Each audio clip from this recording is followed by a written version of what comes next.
Welcome to the Thinking Fellows podcast. My name is Caleb, and today I'm joined by my father, Dr. Scott Keith, and by Rod Rosenblatt. We are excited to have Rod back in the studio. Excited to be back in a studio. It's been a while. Studio. We've been recording in bedrooms, offices, living rooms, dining rooms, everything but our studio. And we're back, at least for the next couple episodes. Yep. And then we'll be back in my bedroom again after that. But no, it's good to be back. We started last week. My dad and I introduced us into what we're going to do, which is walk through the entire Book of Concord. And we did a historical introduction to the Book of Concord. Or at least like a brief rundown of what's in it. Right, of what's in there. Historical introduction might take me 16 more weeks. Yeah, I know. But, I mean, we got into the outline. We got into who wrote what documents. Yep. We got into the years. Yep. Great. You know, so we gave, I think, a pretty broad overview of that. Since that first episode's come out, I've actually had a question of, is there a syllabus or an outline that you guys can provide so that we can follow along? I will work on that. Like, what do they mean by that?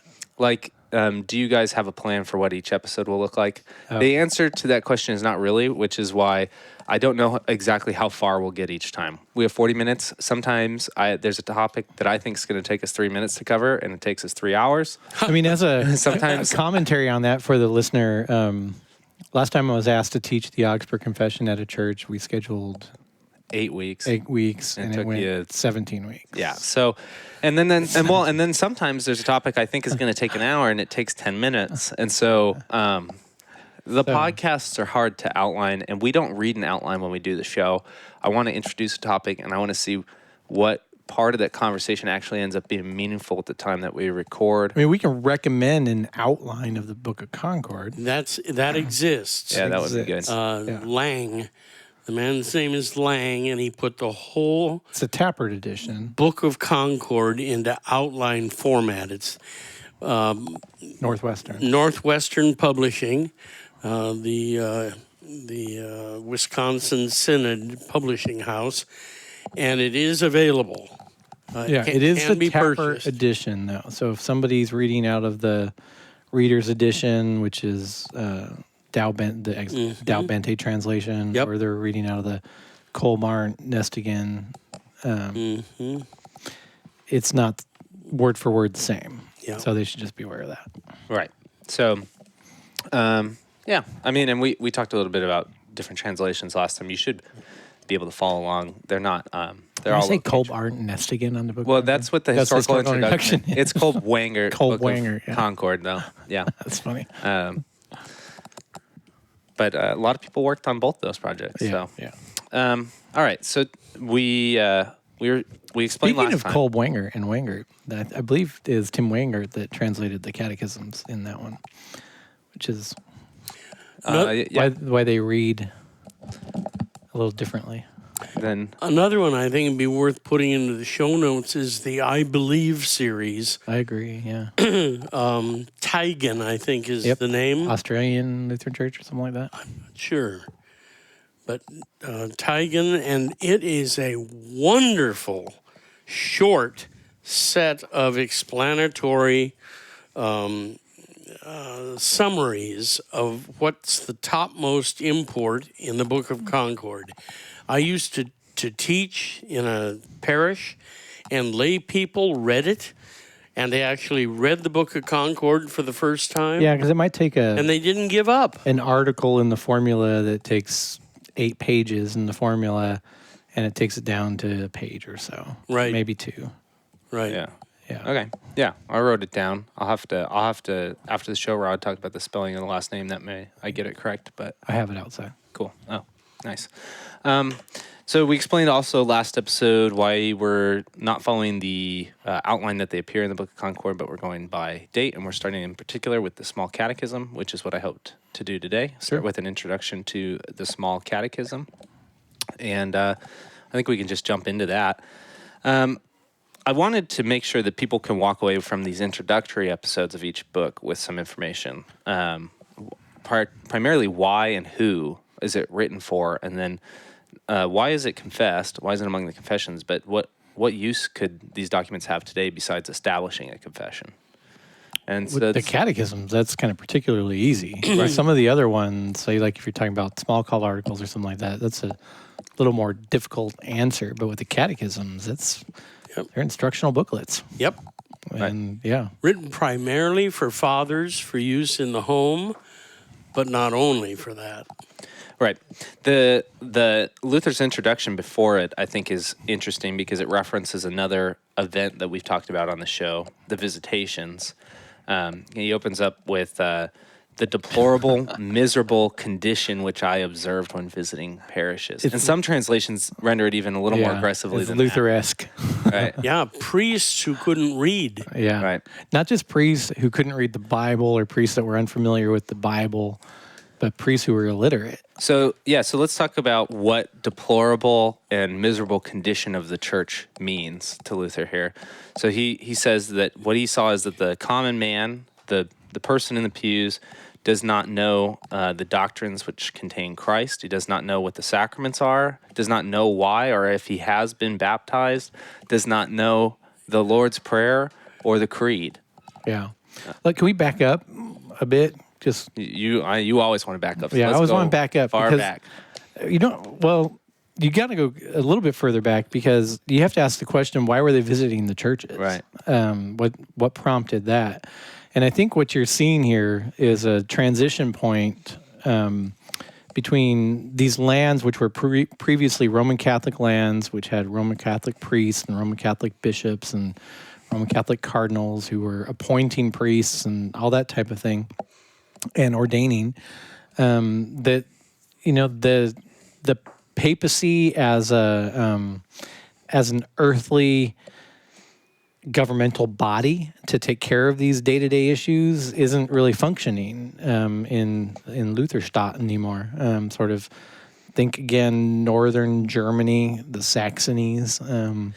We hear a lot of like the bishops will not do their jobs. They will not fulfill their offices. Yeah. And by that in part means educate people, but also like provide or place pastors and parishes in these protesting states and so it's all not, sorts of things. It's not like theological anarchy, but it's not nice and tidy either. It's bad conditions. It's bad conditions. And we can see that this starts with a failure in like these in the training body and the in the and even ecclesiology. think of it as so maybe priests under the Roman Catholic system are being placed somewhere and they're not qualified, they're not educated, but maybe the papacy is still providing like a circuit rider type thing where somebody comes in who can preach and who is educated or oversees them or providing apostles or whatever so that they have sermons or at least providing the structure where they're going through the motions of the sacramental system of the Roman Catholic Church. And now this is all in question. And so really the electors, these are their lands and they're noticing that stuff is going awry. And so what they ask is that Luther and several of his Wittenberg colleagues go out and take a look at what's going on. Mm-hmm. Now, this happens a couple times, and it's not just like one set of visits and then it's fixed. And a lot comes out of it. Langton writes the visitation articles, which outlines it's true. I mean, deplorable and miserable isn't going to get fixed with one visit, right? Right. That's right. And in Melanchthon's response is very, in Melanchthonian fashion, it's very formulaic, and the visitation articles cover a lot of ground. But what they end up seeing is that the conditions are deplorable and miserable. Not just the church conditions, but like the educational structure. That the people thought the church was taking care of in some ways, shape, or form. That it just isn't. Not only can the priests not read, but heads of households are having a difficult time with this and don't know what to do. And this leads to a lot of stuff with one of the things Reformation. That characterizes it, we find, is that the laity don't know the basics of Christianity. right. Yeah. They're going and they're asking people, "Can you say the Lord's Prayer?" And the answer is no. No. Uh-huh. Yeah. And asking priests what happens in the sacraments, and they don't know. Right. And so this is. Yeah, Luther says that they can give you an answer that it needs to happen in one kind, but they can't tell you why. Yeah. Yeah. Yeah. Right. And so this goes on, and it really leads to some amazing things. Luther translates the Bible into the language of the people. Forms the German language by Forms the doing German it. language in doing so. Yeah. The Lutheran Reformation establishes schools grammar schools, the gymnasium, through Melanchthon's help, to educate children so that they can read the Bible. Now think about a theological movement which, at least is, and you can say, is formed around sola scriptura. The things that we're going to believe, teach, and confess are based on Scripture alone. And then understanding that if you want to, if that's one of your hallmarks, people have to be able to have the Bible. So you translate Now the they Bible. can. And if people are going to have the Bible, they have to be able to read the Bible. Yep. So you start schools so that they can read. Right.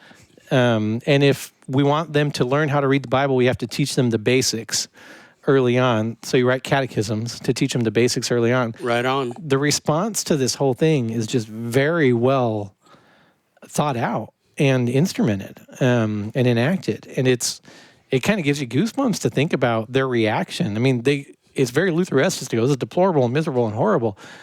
But it's also very Lutheresque and Wittenberg-esque that they actually did something about it. Right. And that they did multiple things about it. Yep. Right. I mean, they know, like, so here's the fact. You can't, like, keep children in school all the time, and some might not be able to go to these gymnasia. How do you start getting it in their ears, right? Yeah. How do you get, even then, households to know it? People who are working and will never go back to school, fathers and mothers and things like that. There's got to be a way.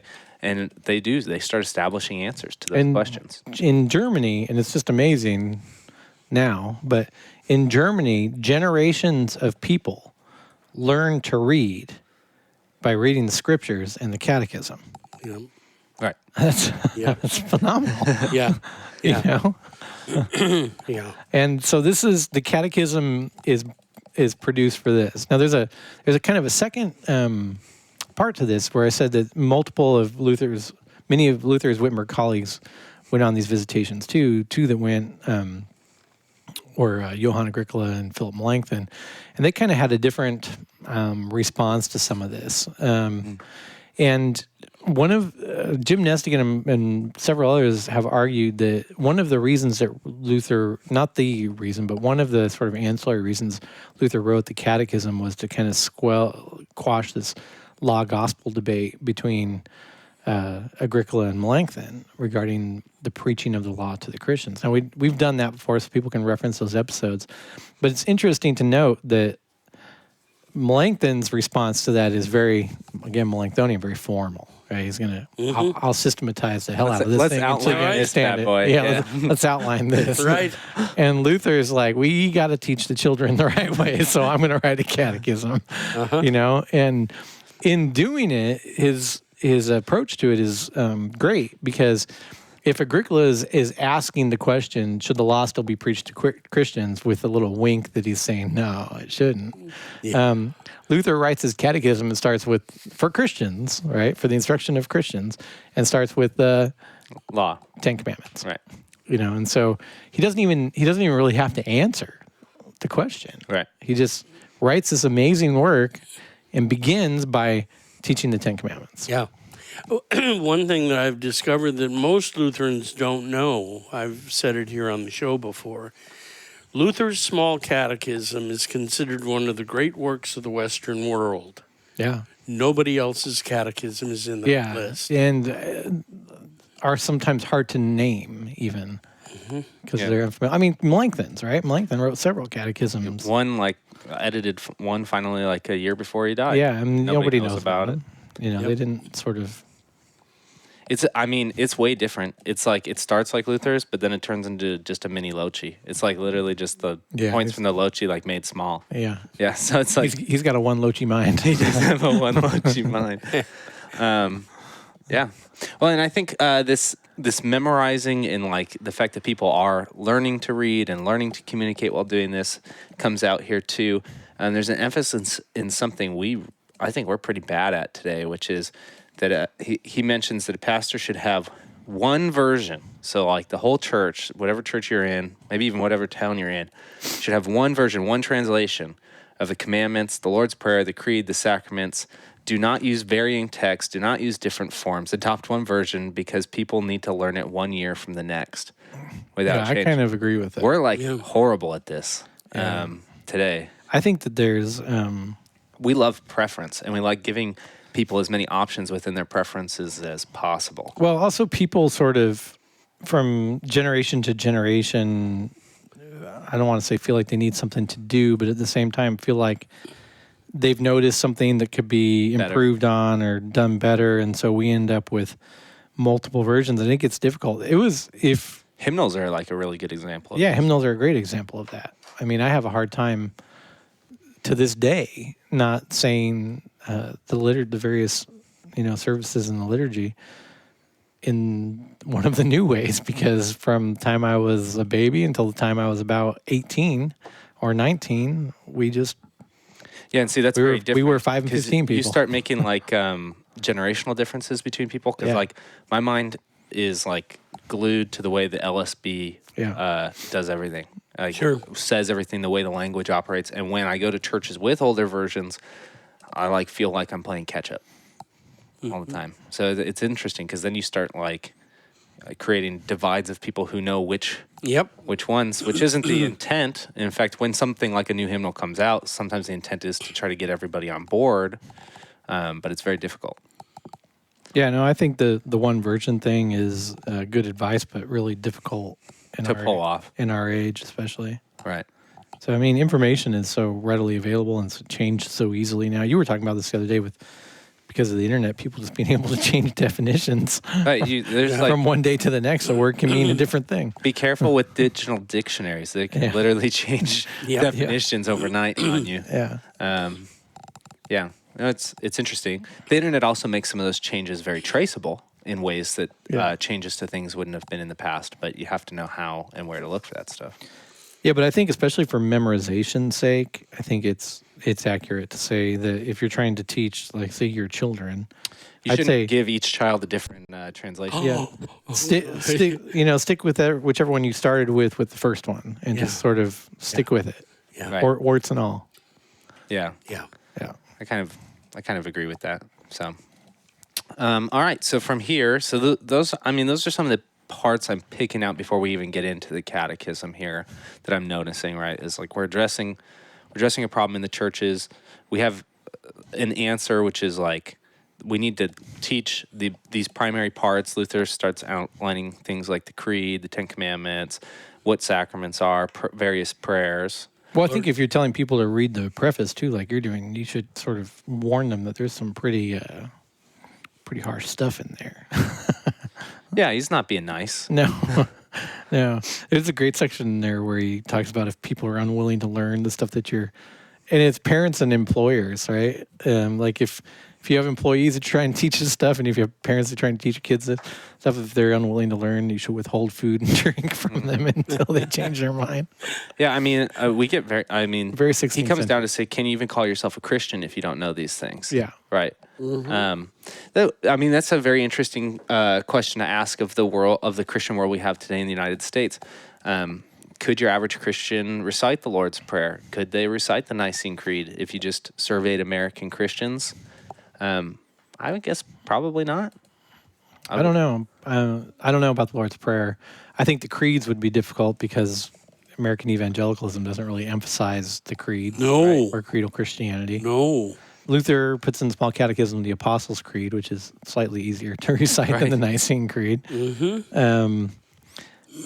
And I think to sort of put the best construction on it for him, I think the point is that if you are so unfamiliar with the story of Christianity that you don't know the Ten Commandments, if you don't know the prayer the Lord himself taught us, if you don't know how the church has described the Christian faith for centuries via the creed, what is it that you believe? Yeah. What? Right. Yeah. Are you Christian? Are you Christian in name or culture only? Yeah. Now you might find that people know the content without knowing the name, right? So they might confess creedal Christianity without knowing that that's what they're doing. And that's a different story. I mean, I think in a modern context, that would take a little more conversation. But I think he's living in a time when everybody calls themselves a Christian And is because- part of a Catholic. because they've been baptized in the church, right? And he's saying, well, I'm not sure for your whole life,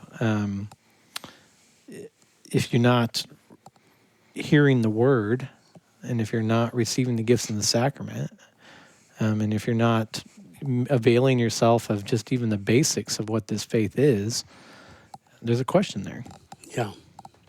I think it's a neglect issue more than it is anything else. Now, modern evangelicalism might have that same sort of neglect, but kind of on purpose, right? Because we don't want to be sort of signified with a church or with having to do it the way we've always done it or something like that. But I think a lot of modern evangelical Christianity would confess, parts of creedal Christianity very...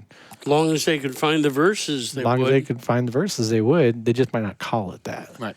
Yeah, the majority of American evangelicalism is decidedly anti-creedal, And anti-confessional, same thing. anti-confessional, but they still, a lot of them hold a high view of the Bible text. Yep. Yeah. And so Lutheran can talk with an evangelical a lot on the basis of what does the Bible say. Right. Yeah, and a good amount of them have decent recall of the text as well. So Right. the conversation can be pretty organic without having to Right. like sit down and just argue over a text. You can work with recall. Yeah. Yeah, so that's great. So I think part of this too makes me think of a problem that I think the church or various churches try to address today, which is like, how do you teach people the faith? How do you keep people in the faith? How do you keep people coming back? And it seems like the Catechism is in part an early answer to that problem. Especially compared to the awful answers we've got in the 21st century. And I was going to say that Awful. it seems like we're trying to always escape the answer that we should revisit the Catechism maybe, or revisit memorizing things like the Creed. Right. You know, like more churches that are trying to diversify like education programs may ask, can everybody in the church recite the Creed without opening the hymnal? Yeah.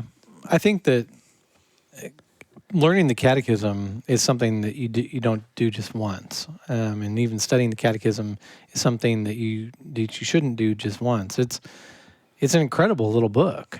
Luther himself studied it every single week, Yeah, and he wrote it. There's just a lot.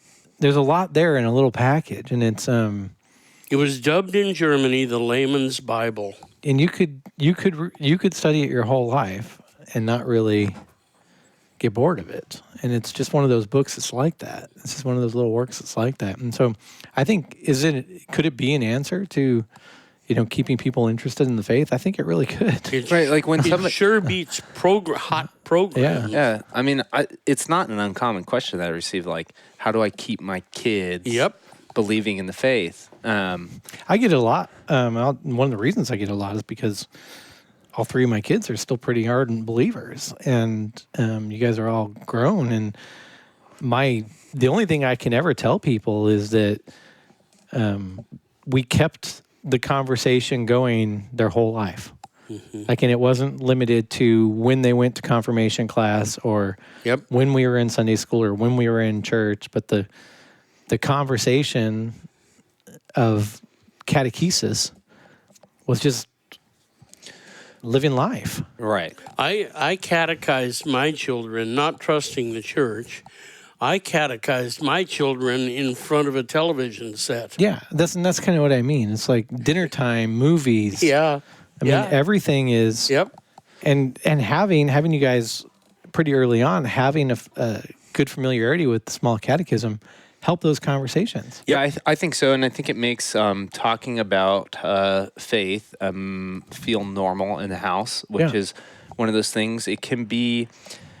I have a sense from other people I grew up with and just some other things I've experienced that it feels dangerous to talk about the faith inside the home sometimes, because I think a lot of the questions are about what I am or what I'm not allowed to do or what my friends are doing, Yeah. especially as kids get older, and what am I allowed to do that? Are they allowed to do that? Where are people going? Are they saved if they do that, right? And so the answers feel dangerous or scandalous or mean. And so that can sometimes go one of two ways, where it becomes sort of like a hardening of the religion against our family, against the world Yeah. type of stuff. Or it can be just, I don't want to talk about that, like sort of brush it off with like an easy answer, or maybe an answer that's not complete. And because of that, people don't ask questions. It's not talked about candidly at all, in the home. And I could say with confidence that it was talked about pretty candidly at home. It could just be part of normal conversation. It also wasn't like a weird, like, we are the Christian household who Well, it talk wasn't the like Christian way. what you see a lot. I even see this a lot. Is it okay? Now we're having our religious talk. Right. You know, it's like, okay, it's dinner time. We're Or gonna, forced religious language. yeah, we're during going to do our parts of the religious day. talk now. Right. Yeah. And I think that's not catechesis. I mean, we said this last week. When Luther published these, he wanted them published on poster board, not just to have conversation at dinner, but I think to have part of the daily life. It's staring you in the eyes. As you walk by it, you're looking at it. As you do sit to eat, you're talking about it. And you can talk about the catechism without talking about the catechism. That makes any sense. Right. You see this. I mean, this the themes, the redemption themes, the law gospel themes, they exist in everyday life. Yep. They're Yep. everywhere. Yep. They're in movies. They're in the news. They're in what happens at school, what happens at work. It's everywhere. And if you have a basis upon which to talk about these things or to mentally reference, from what perspective will I head into this conversation, not just quoting Luther's explanation to the first commandment, but having that Luther's explanation of the first commandment as part of who you are when you Complete with the verses. complete with the verses, when you have conversations about being and meaning and Right. why are we here? Yeah. You guys were talking about that on Outlaw God. What does it mean to be a person, right? Right. Erasmus' answer is a humanist answer from Aristotle. Luther's answer is how God describes you. Yeah. What does God say about you? Who Yeah, Who that's does like- God say you are? Let's say when your kid asks you that question, that's a catechized answer. Right. And one is just an educated answer, and they're different. Yeah. No, that's a great point. So, I don't know. Why don't we have 10-ish minutes left. Why don't we jump into the commandments? Let's do it. And we'll start here. Why don't we talk about the ordering of the commandments? Because I think if you go into, Must we? I mean, a little bit. Okay, if you People go, will notice. If you go into Exodus and you read the commandments as they appear there, Yeah. they're going to notice that this isn't the same order. This isn't like numbered the same. So why do we have a different number than the book of Exodus? Anybody? Well, I think the simple answer is that Luther just used the Roman Catholic numbering for familiarity's sake, for the most part. It wasn't until later Reformations, quote unquote, that These were divided differently. they were divided differently based on, I think, trying to be more accurate to Exodus 20. In my mind, the bigger question is, why does Luther leave out sort of the preamble to the commandments as in Exodus 20, which is pretty amazing when God talks about his promises to his people? That's always been a question for me, because there is sort of a preamble there that God writes. Right. And it's amazing. I mean, and it's always been interesting to me that Luther, and I think it's for the sake of brevity, right? It's for the sake of memorization. That he's trying to have people understand. Well, there's a numerated, outlined, like established way to teach these, and he's trying to get people to do it like So that. think when you ask about the numbering, think from his perspective. This is 15. He's writing probably 1528. This comes out published in 1529. Everybody that would have any familiarity with the commandments, if they do, will have already had sort of the Roman Catholic numbering in their head. And so since you're trying, the apple cart has been upset, you're trying to put the apples back in the cart to some degree. Why upset it again in the process? Right. Right. And sort of just as a teaching mechanism, kept it sort of close to what they knew. I think that's one of the better explanations. I'm not sure it's the right one. Yeah. Yeah. So, and people will notice that. It gets really, I mean, right off the bat, you'll notice a difference, of course, because the idolatry thing. Yep. But I think where it gets real interesting is right around the fourth commandment. Right. So there's a shift here. So we have commands regarding God, and then essentially commands regarding neighbor and this life. Yeah. First table, second table. Right. Yeah. And so the first three are going to be the first table of the law. Well, and said one of two ways. They're either how you deal with God or how God deals with you. In that first three. That's great. And then from there on, you have how God desires you deal with people on his behalf. Right. In Luther's sort of idea of you are a little Christ to the world, how, this is how your vocation in the world looks. Mm-hmm. And it's very, thought of that way, it's very distinct, and it's actually very easy to understand at that point too. Right. You're to have no other gods. Yep. Just him. Not to take his name in vain. And that means very specifically. How ought you invoke God's name, and how ought you use him? That's right. Yeah.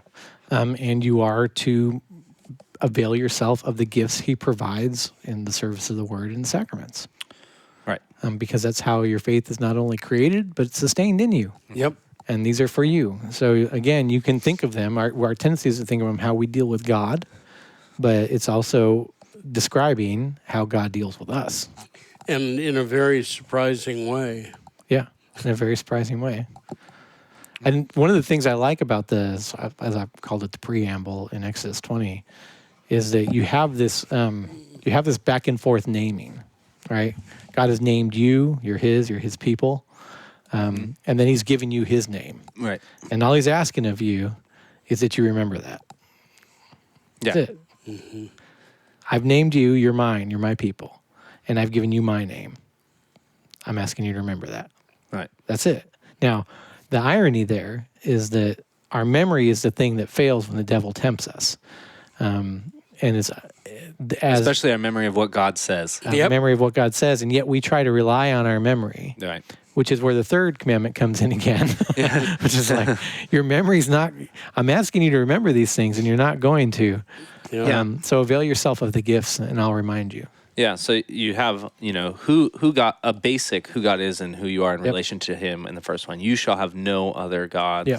You fear, love, and trust in God above all things. Yep. This is sort of that. Then, and as you guys discussed on today's Outlaw God that I just listened to, it's that trust as opposed to just mere sort of belief that Luther really relied on as the essence of faith. Yeah, it moves faith in God away from being an affection found in you, but something located outside of you.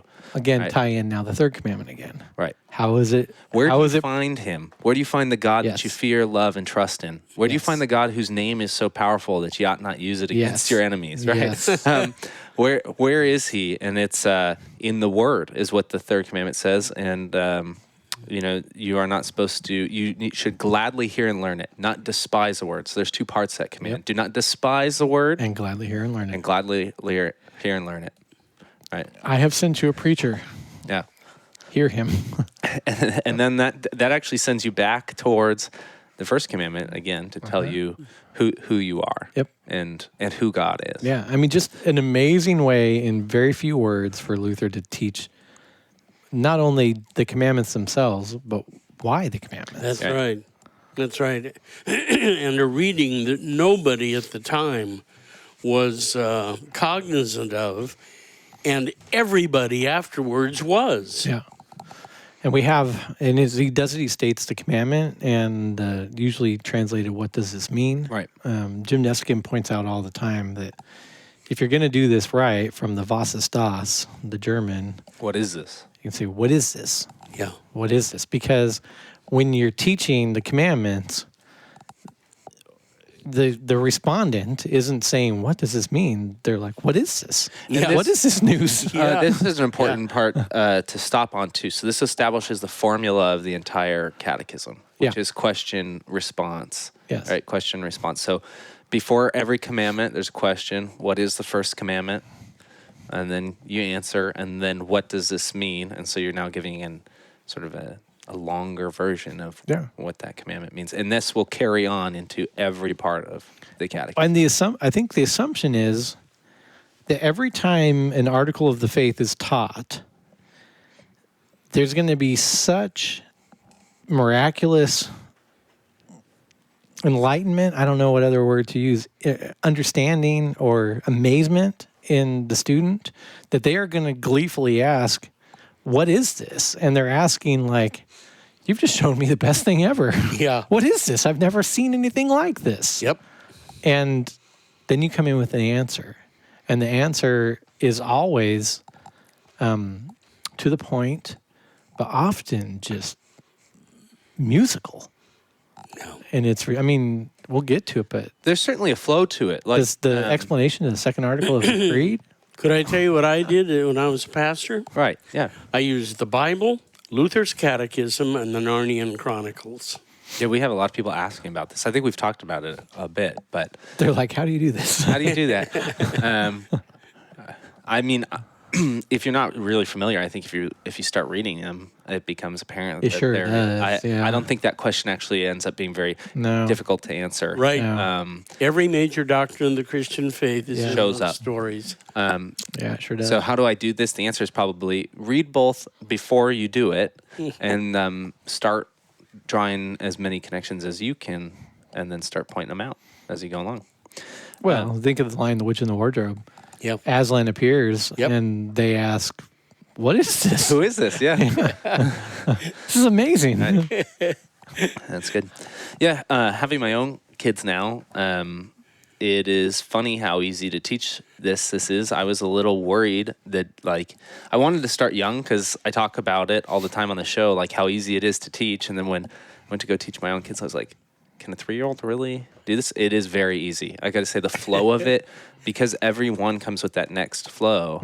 They pick up on the pattern instantaneously. It's almost like Luther was a good teacher. Yeah, it's almost like he knew how to do this. You would be shocked. People are always like, why read Luther? And you're like, do you really think that everybody in human history was just as brilliant as the next guy? Or do you think that there were some people that stood out, that were head and shoulders above the rest? This happens to be one of those people. Yeah. Right. Yeah. Even He just does. And I say this as a guy who writes. Right. You know? Well, I mean, I think as somebody who admires Melanchthon, for instance, and thinks in many ways he was probably more smarter than Luther in many ways. His catechism's not easy to memorize, No. right? It's not and even it says in there memorize this, and you're like, this isn't the flow. But Melanchthon says memorize it like a Latin teacher. Yeah, he does. Memorize this. What are you, stupid? Yeah, and Luther actually makes it memorizable. Yeah. And there's a little bit of a difference there. So then we get into the second table, starting with the fourth commandment here. My favorite. Your favorite, and that is honor your father and mother. So we're starting with the people who are teaching you this, essentially, right? Yeah. Because the very beginning, as the head of the household, should teach his family. So we start sort of with an operation of it's like a hierarchy. Luther's establishing a hierarchy. He goes, there's God, and then there's your dad. All right. Yeah. So, and that's sort of where this leads, right? Is that Well, you also get, so if you think about this all vocationally, which I always recommend to people, you have your first vocation described. You're a Christian. right? This is what you are. I've called you this. I've named you this. I've made you this. I'm your God. You're my people. Those people, you're a Christian. And here's our relationship, 1, 2, 3. And then vocationally, your vocation always works so that you're immediately called to those people that are closest to you. That's a really good point and not very often emphasized by pastors. Think close first. Think close first. And this is the closest relationships, right? And if you're a child, your closest relationship, besides the one with God, which we've just described, is going to be with your parents. Right. Yep. And so, For good or ill. for good, and that's where we start. Well, and then I'm looking at the time, and we'll carry this into the next episode. But I mean, the explanation then goes to say the other established authorities that God has put in your life. Yep. So he's going to go, Luther, as he explains it, is going to go from your parents out to teachers and magistrates and out further, probably to the extent of the life of the person that lived in his time. Right. You might today say that person that you think about ripping on Facebook or something, but in his time, you're going to go just out from parents and masters, and then what I always like is that he gives you we should fear and love God so that we do not, and then don't do this, despise, anger your parents unnecessarily or other masters. And then you can say what you do, but honor them, serve and obey them. That's difficult in our day and age because it's got that word obey in there and serve in there, which are both seen as dirty words. Tough for our age, but so what? Yeah, Right. I say so too. Tough for our age, but so what? I mean, the meaning, there's humility there. There's a humility there, and there's an assumption that those that you're serving and obeying aren't going to abuse you. And I think that's a good assumption. I think we should start treating abuse as though it's Aberrant and not normal. Yep. Yeah, there's there's quite a bit of conversation there about how that comes about in society, and even accountability as that becomes sort of the assumption. But then he leaves off, and he always does this, he leaves off on the positive side, but hold them in love and esteem. That's your vocation. That's your vocation. When you're a child, that's your vocation. Your vocation is to be a child in your parents' household. Yeah, it's not to rule over anybody. It's not to rule over them. You're holding these people that are giving everything for your life and sustenance in esteem, because that's what they're doing. It doesn't mean that you should be abused by them or anything like that, but it means under the normal course of life, where they have you in their household, they're feeding you, they're taking care of you, they're teaching you, they're listening to you, they're helping you when you're sick and when you're hurt and when you're struggling, that you do your best to be a child in that household. And study after study confirms that if the father is doing or being whatever or even close to what he should be or do, Christian belief is made 90% easier to those children. Yeah, it is. Yeah. Yeah. Study after study. Yeah. There's a book on that somewhere. Yeah, yours. Yeah, available at shop.1517.org. Yep. And, we're going to close off the episode. And with that, I am going to do a little plug and a little praise for our shop recently. It's been hard to purchase things on Amazon, including books lately, because this year everybody's been at home, everybody's been ordering, and shipping and availability of products has been a mess, down to even things like our books on places like Amazon.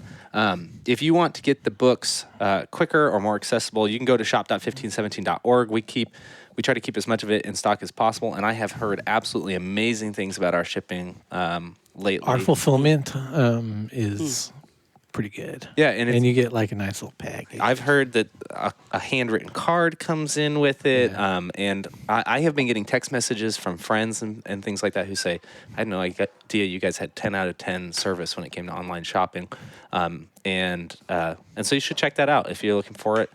Our fulfillment lady is quite good. Yeah, she's very good.